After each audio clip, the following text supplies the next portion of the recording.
Okay. Hi there. It's Christy Hodges here. Thank you for visiting my YouTube channel. And thank you for all this continued support, and thank you for reaching out to me. It's great to know that I'm not alone as well, but it's nice to know that this video series that I do helps you feel less alone and can point you in the right direction to get treatment. And speaking of treatment, today I'm super excited to bring on Jon Hershfield, expert in his field of OCD, also an author of some fabulous books, and he does practice treating OCD in the Baltimore area, but I'll let him tell you more about that. So Jon, thank you for being here. Hello, thanks for welcoming me into your kitchen. Happy to be here. I hope you enjoy it. So today I'm going to have Jon answer a couple questions that I get a lot and that you probably are thinking in your mind and you just don't know the correct answer to, and you don't necessarily want to book an appointment just yet to ask these questions, so we can just get them out of the way. And if you have any further questions, please feel free to drop them in the comments below, and I will try to see, I'll try to get an answer to those as soon as I can. So Jon, the first thing I would love for you to talk about is exposure response prevention. This is deemed as the gold star of OCD treatment, right? And most people will say, okay, ERP therapy, but my therapist says that EMDR works or talk therapy will work. And so I just want to spend some time with them for a while and see if that works. Right. What are your thoughts on that? Well, I mean, you're not going to find a therapist who's going to very quickly volunteer that they don't know what they're doing. So they're going to be biased towards what they know. And so if what they know is something like hypnosis, then that's probably what they're going to tell you, that it works. So it's a good idea to ask about the research. There's really two answers to your question. One is we know ERP works the best literally because we know ERP works the best, right? This has been looked at time and time again over several years, several different studies, and just the results are people who do ERP tend to do better. I don't know what the statistics are off the top of my head, but some significant percentage of the time more than people who don't do ERP. And so that's the first answer to your question is we know that it works because we've actually checked and it turns out that it works. But to the question about the mechanisms, if you understand how OCD works, then it's actually just logic why exposure therapy would be the best way to approach it. So people will sometimes refer to something called the obsessive compulsive cycle. So the way that works is you have an obsession, which is an unwanted intrusive thought. It's repetitive, it's relentless, it bothers you. Usually it bothers you specifically because it's the kind of thought that you'll understand why you're having it. It doesn't line up with your preferred identity. It doesn't make sense that I'd be having this thought. So you're resistant to it. It produces some kind of discomfort in you, disgust, anxiety, whatever you want to call it. And like a normal, rational person, you don't like being unhappy. You don't like being uncomfortable. So you seek out some way of reducing that discomfort through a behavior. And this behavior could be physical, such as washing or something like that. Or it could be mental, such as reciting something in your head or neutralizing your thoughts somehow.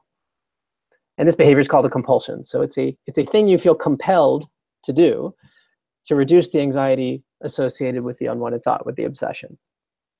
And the problem is, it kind of sort of works a little bit.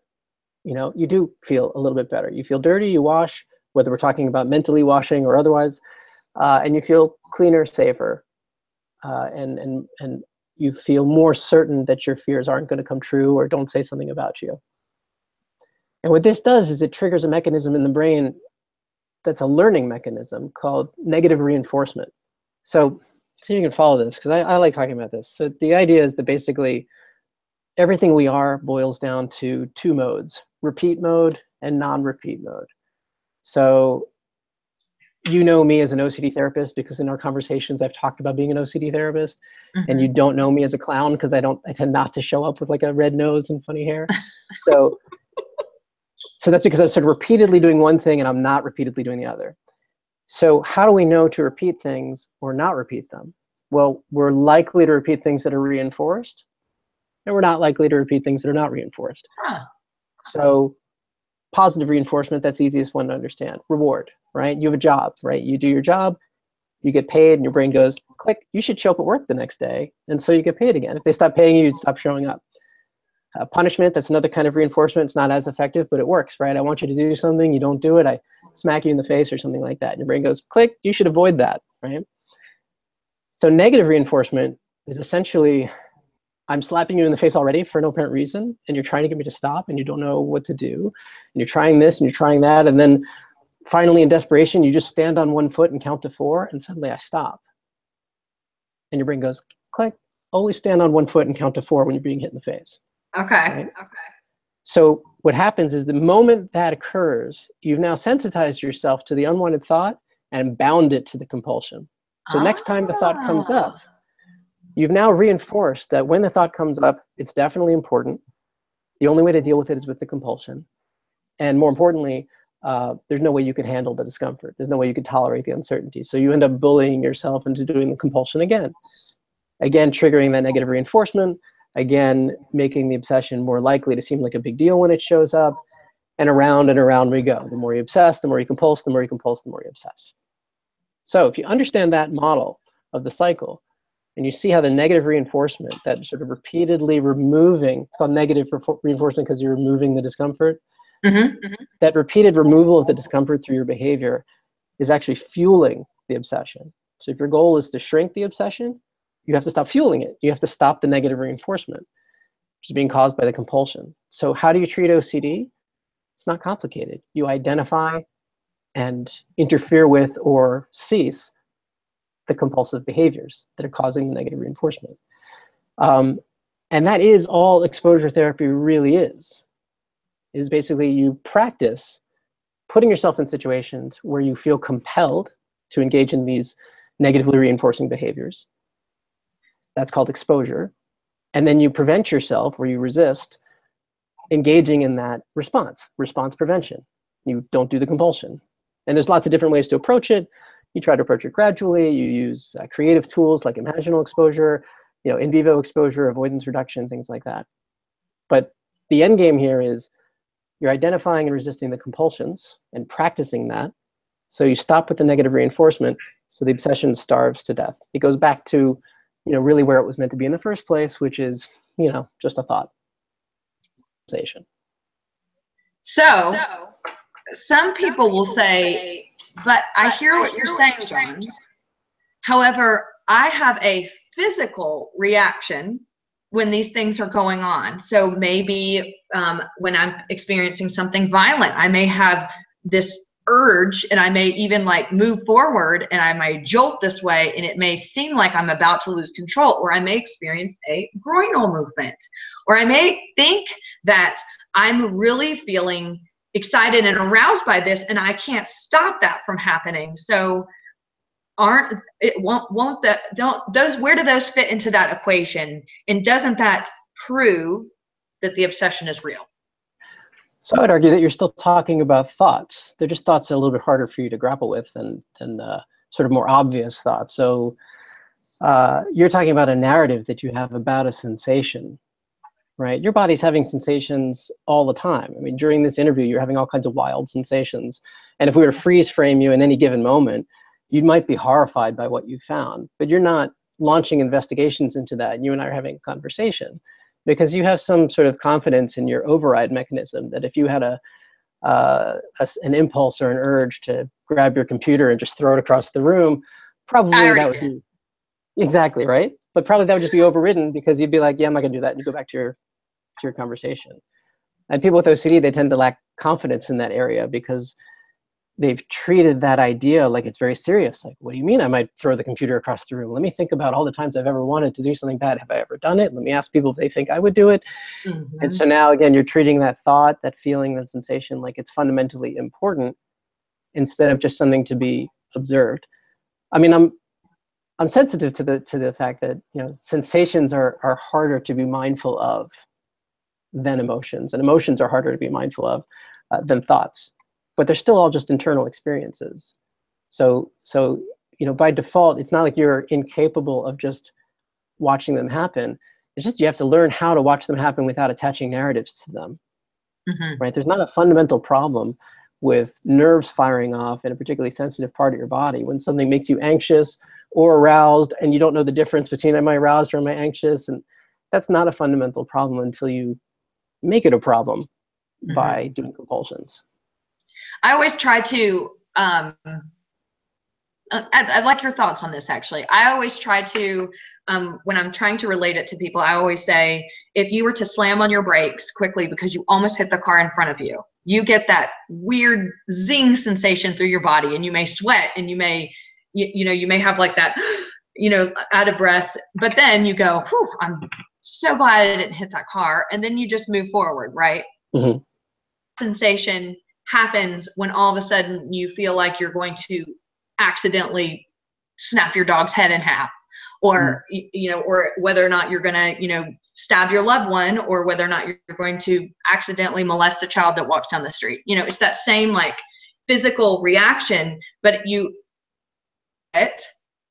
and you think to yourself, well, if I reacted that way in the car that day and it didn't happen, who's to say it's not going to happen today? Right. Well, you're talking about living with uncertainty. I mean, let's take another car thing. I mean, if somebody cuts you off and you get frustrated, you might have a thought come in your mind, even if you didn't have OCD, that's like, I hope that person just like, careens off the side of the road and dies in a fire, right? And then I do that, and it's and then immediately you're like, don't think that way.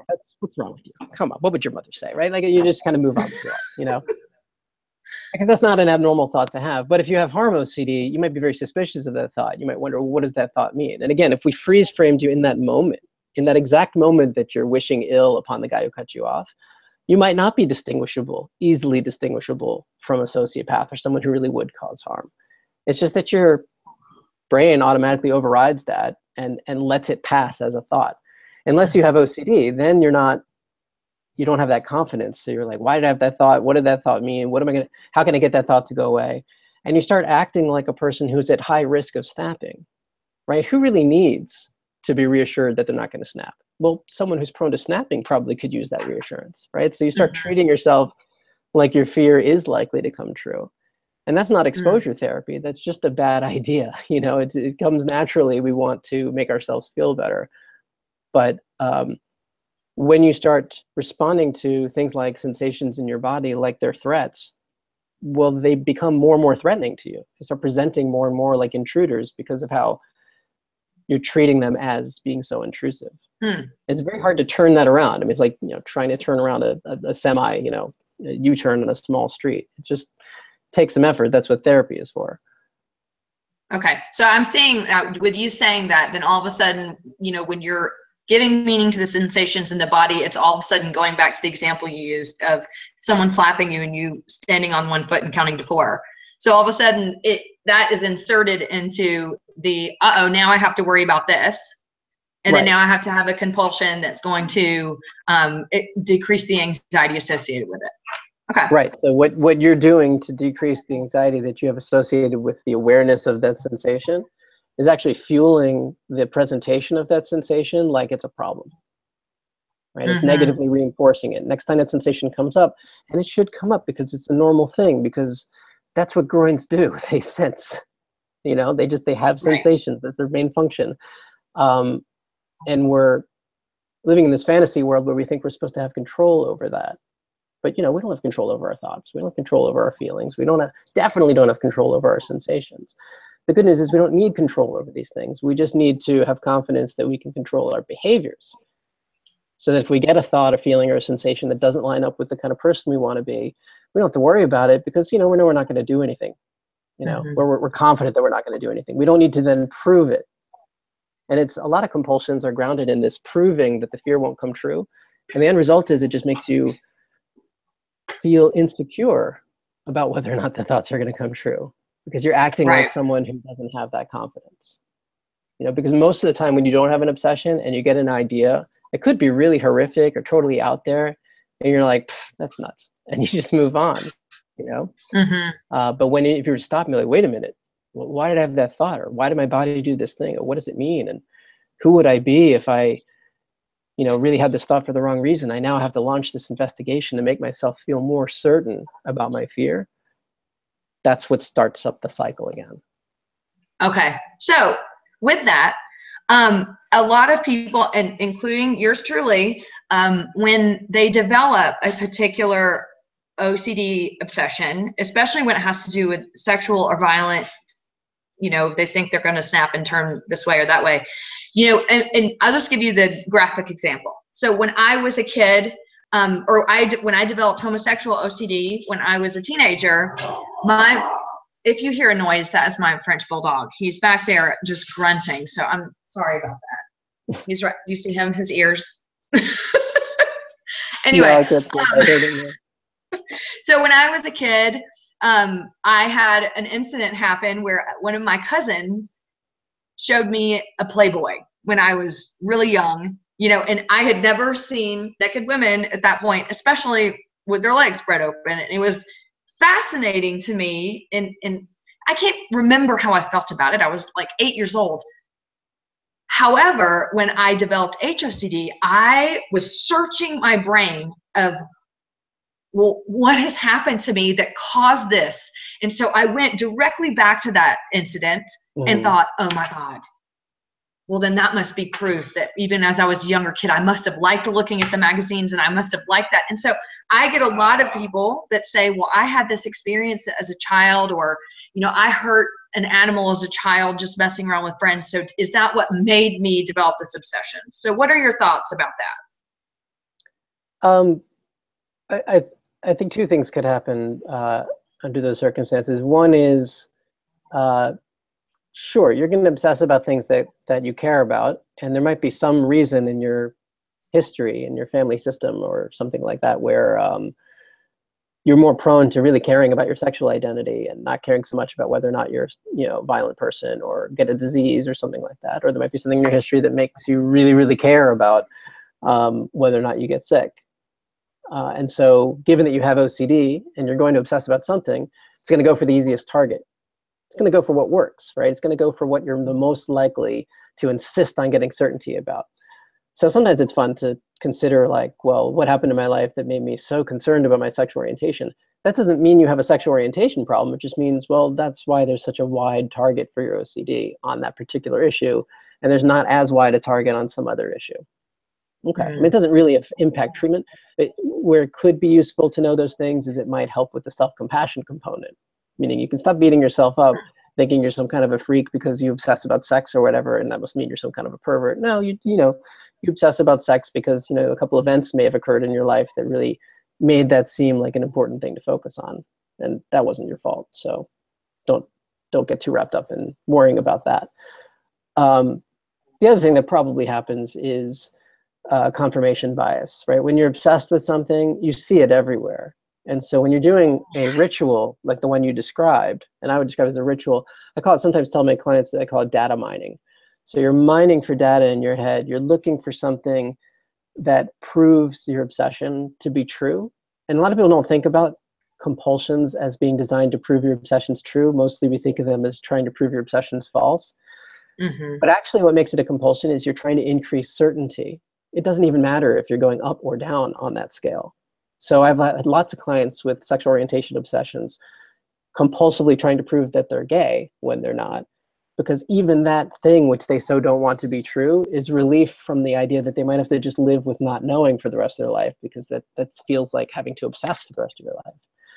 So when you go data mining and you look and you find something, when I was 8 years old, I saw this picture and I had this wild reaction to it, though that might not make you happy, it actually makes you feel a little bit more grounded than if you're like, I'm obsessing and I have no idea why, I must be insane. So it still functions as a compulsion. Interesting. So again, so the exposure there would be to say, like, maybe there's something in my past that made me this way. I don't know, and I'm never going to know, and I need to not know if I'm ever going to get better. Yeah.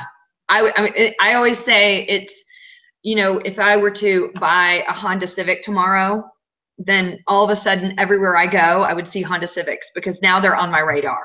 Yeah. And so when I was really bad, a specific incident I remember when I was really deep into the homosexual OCD, I would look for proof and disproof anywhere. And I'm telling you, I could turn anything into a boob. You should figure out a way to monetize that. That's not a bad thing. Yeah. And one time I was listening to the radio and I was driving and all of a sudden I was like, wow, this song is really awesome. And then they're like, this is the new hit single by the Indigo Girls. And I'm Mhm. like, oh my God, I only like this because they're gay, you know? Actually, you know what's funny is I have the same issue, but without the obsession, because I treat a lot of the sexual orientation OCD. So I'm also more aware of what would make a person obsess about being gay than the average person would be aware of such a thing. And so you can't help but remember things and realize it never occurred to me, and now it always occurs to me. So like I have it. So like when I think back to my past, you know, as a confidently heterosexual male, and it's like, man, there's a lot of gay stuff going on in my past. Like, you know, my favorite author throughout high school was Clive Barker, and he's openly homosexual. Half the bands that I listened to that I was like, hey, this is a really catchy song. You know, I think I'm really like into, you know, Erasure and the Pet Shop Boys. They're like really good singers, you know? And I'm like, wait, Erasure and the Pet Shop Boys, that's like the gayest music ever. That could have been your proof right So there. that's probably what it, so like about, I could have been like really stuck on that. And it hadn't, the thing is, it didn't even occur to me at the time that that was a thing, because I just wasn't obsessed with that. But if I had become obsessed with it, absolutely, I would have data mined and would have come up with that and I would have pointed to it. You know, I have a theater background. I mean, it really doesn't take a lot of work. I'm not good at sports. You know, I produce electronic music. I mean, like, it doesn't end. Well, it does end. It ends at I'm not gay, but it's still the. You could have found all kinds of proof to if you had HOCD. That's what you're saying. Yes.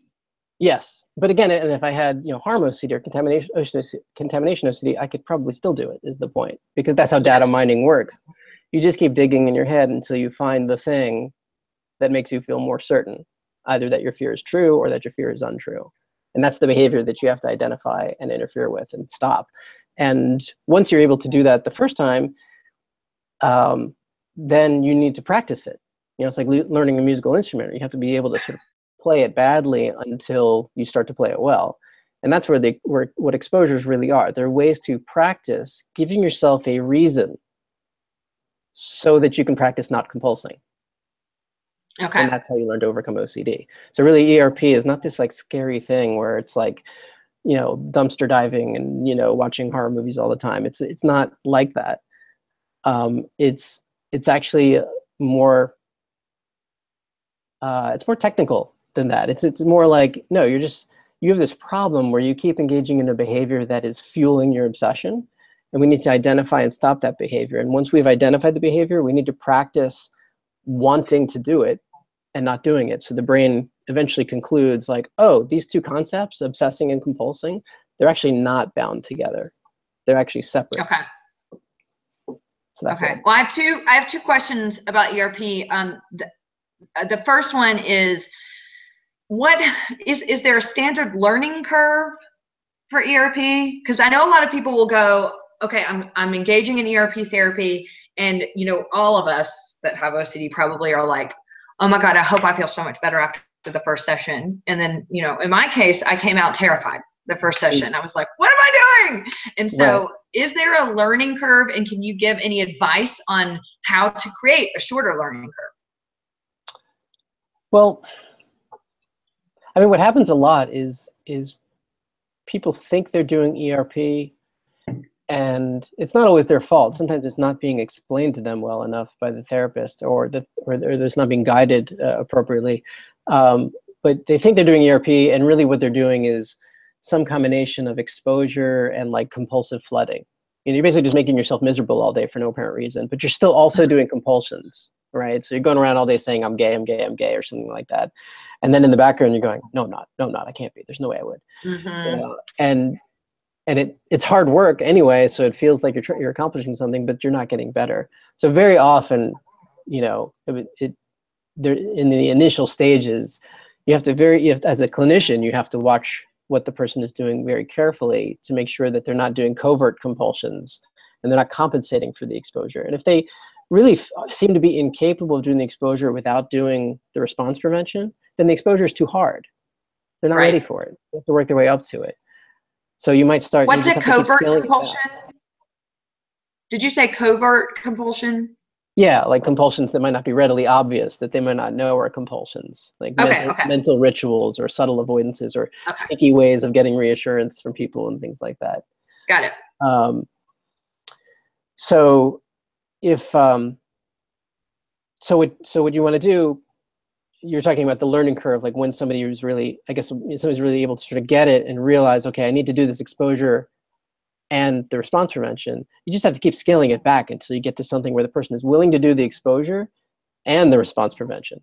So they're willing to, using the HOCD example, you know, they're willing to look at a non-sexual still image of an attractive member of the same sex, and they're able to look at it and observe it and not try to figure out if they're attracted to it, right?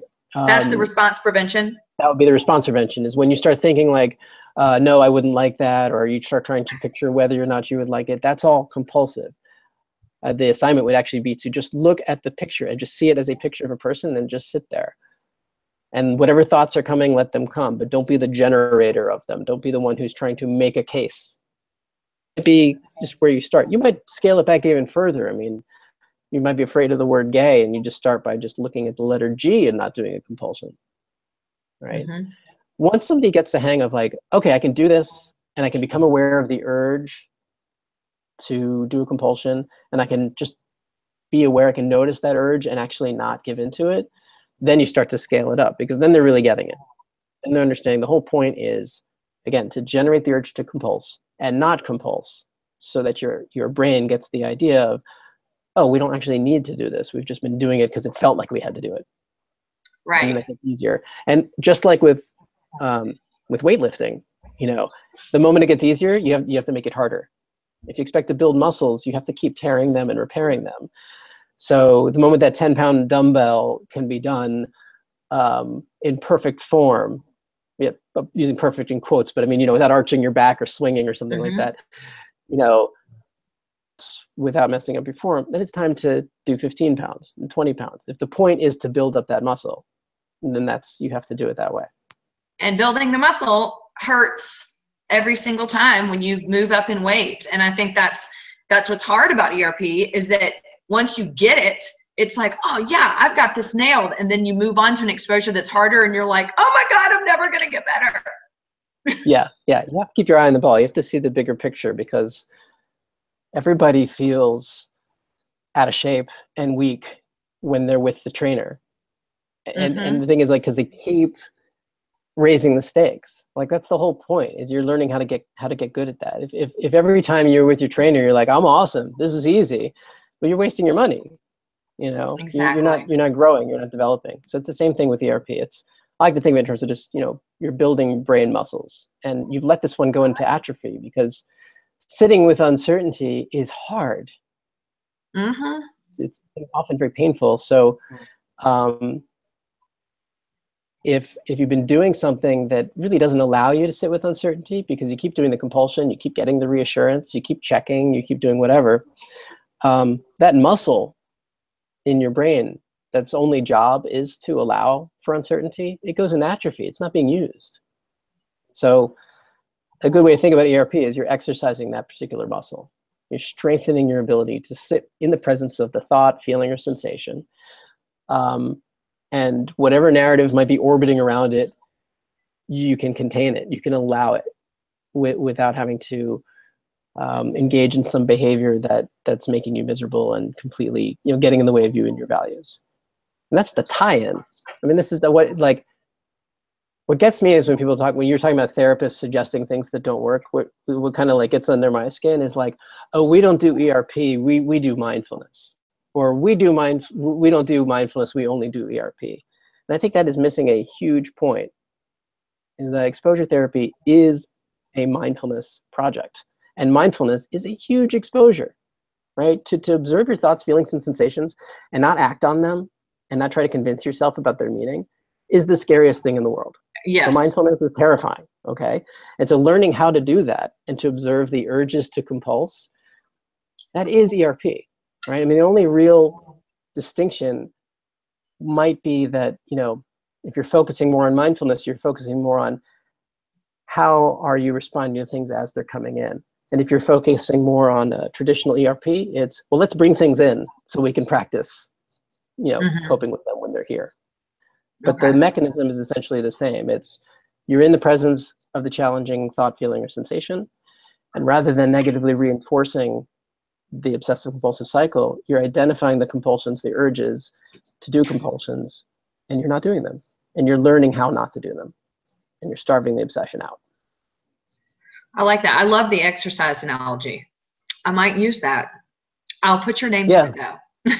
Well, that's you don't have to do that, but the metaphor works great because you can keep adding to it. So, for example, after doing a scripting session where you're writing out that your fears might be true and it might ruin your life, very often after that, you're exhausted. You've just been putting yourself in this nightmare, and you've been resisting compulsions, and you just feel spent, and you might even feel a little bit depressed afterwards for a while. Well, that's kind of what it feels like after a good workout too, right? Sore brain loss is what you're dealing with there. And if you can remember that, then that's a good thing. Like, oh man, my brain is really sore. Or like, oh man, my arms are really sore. That was a good workout. And you may, and then you may think negatively about your trainer because you're like, he did that to me. He's the reason why I feel bad. So that's why people might think negatively about their therapist. Oh yeah. Oh, totally. Totally. After I've accomplished some incredible thing that my trainer has had me do, I should be really proud, and he'll be like, good job. And I will just give him the finger. That's just what comes up naturally to me. So what he's saying is it's okay to give your therapist the finger. We can take it. We can take it. We're trying to help. Well, I know you have to go, Jon. It's just about 1 o'clock, but thank you so much for being here. And I hope that we can do this again. I just love having your expertise out there, and I know that people really appreciate it. Just quickly, can you tell people about your books and then any website that you would encourage people to go to for your services or for your information? Sure. So book-wise, kicking around on Amazon, you have the Mindfulness Workbook for OCD and When a Family Member Has OCD. And then coming out in October is a new book that I co-wrote with Shala Nicely called Everyday Mindfulness for OCD. And it's kind of a long-term user's guide for living with OCD and how to combine mindfulness with self-compassion with ERP to really kind of navigate this as a lifelong project, as opposed to just one intervention, but how to actually live with OCD and maybe even try being happy. So that's that. And then website wise, ocdbaltimore.com. That's where you can see all my blogs and all the things related to my practice. We're here in Hunt Valley, Maryland, and in northern Baltimore County. Excellent. So well, thanks again you, for having me. It was fun to talk to you. Thank you for all that you do. Give me the finger. So as most people know, I send so many people to Jon's website. It has great articles and great insight. I don't do it so people can have reassurance, but I do it so people can understand a little bit about what they're going through and know that help is out there and available. So just want to say thanks for joining today. I really appreciate all of your comments and questions. And again, if you're looking for peer support, or if you're looking for some resources and referrals, please go to ocd.chrissie@gmail.com, or you can go to my website at www.chrissyhodges.com. Have a lovely day. I will see you next week with another video. Bye.